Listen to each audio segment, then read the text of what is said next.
లక్షకు కోటి రూపాయలు ఇస్తామంటే ఎవరన్నా నమ్ముతారా అనుల్లా? ఎక్కడి లక్ష ఎక్కడి కోటి కలల కూడా సాధ్యంగా అని ముచ్చట. కానీ మనిషి అత్యాశ చేయంగా ఇంకా కూడా మోసం చేసేటోళ్ళు మోసపోయేటోళ్ళు ఉంటనే ఉన్నారు దునియా మీద. ఇగో వీళ్ళు సుతం అట్లనే కోట్ల కాశపడి లక్షలు పోగొట్టుకున్నారు. అత్యాశ ఎంత ప్రమాదకరమో మీరే చూడుండ్రుల్లా.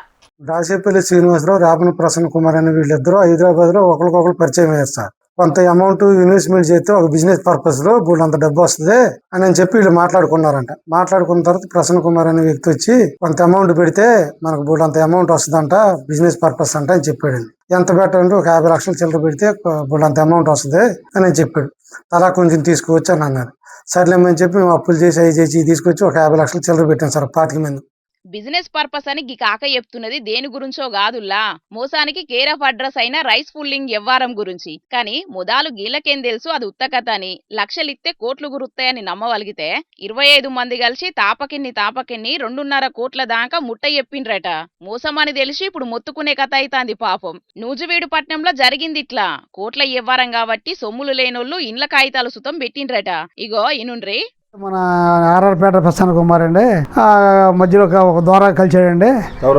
ప్రసన్న కుమార్ గారు ఒక ఆయన మధ్యవర్తి కల్పించాడు. కలిపితే ప్రసన్న కుమార్ వచ్చి అంటే మీకు కొంత డబ్బు పెట్టండి అంటే, నేను కూలినాలు పని చేస్తాను, నా దగ్గర డబ్బులు లేవండి అంతా, నేను పెట్టలేనండి.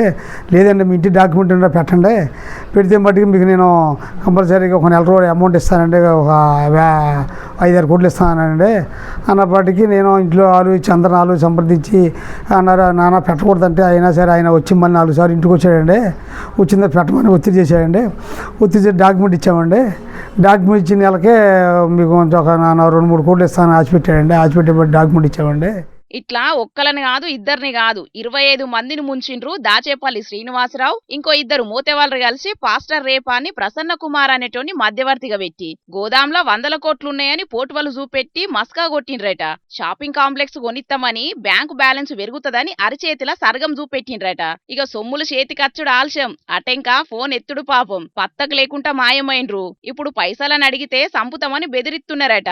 అసలు సూత్రధారి అమెరికా పారిపోయే ప్లాన్ చేస్తున్నాడని తెలిసి బాధితులంతా కలిసి పోలీస్ స్టేషన్ గడప దొక్కిండ్రు. ఫిర్యాదు తీసుకున్న పోలీసులు దర్యాప్తు కూడా మొదలు పెట్టిండ్రు. ఇళ్లకు న్యాయం జరగాలనైతే కోరుకుందాం గాని ఇక ఇంట్లో అసలు ట్విస్ట్ ఏందంటే నమ్మకమే మోసం అన్నట్టు. మోసం చేసినోళ్ళు మోసపోయినోళ్ళు ఒకరికొకరు తెలివనోళ్ళు సుతం కాదు, అందరికి మొదలే పరిచయం ఉన్నదట.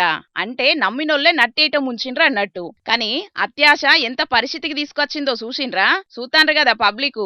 మంత్రాలకు చింతకాయలు రాలై, రైసు పుల్లింకు కోట్లు గూలై. కాదని అత్యాశ పోతే ఇగో గిట్లయితది. జర పైలం మరి ఏమంటున్నాం, ఉత్తగానే ఏది పడితే అది నమ్మకుండ్రి.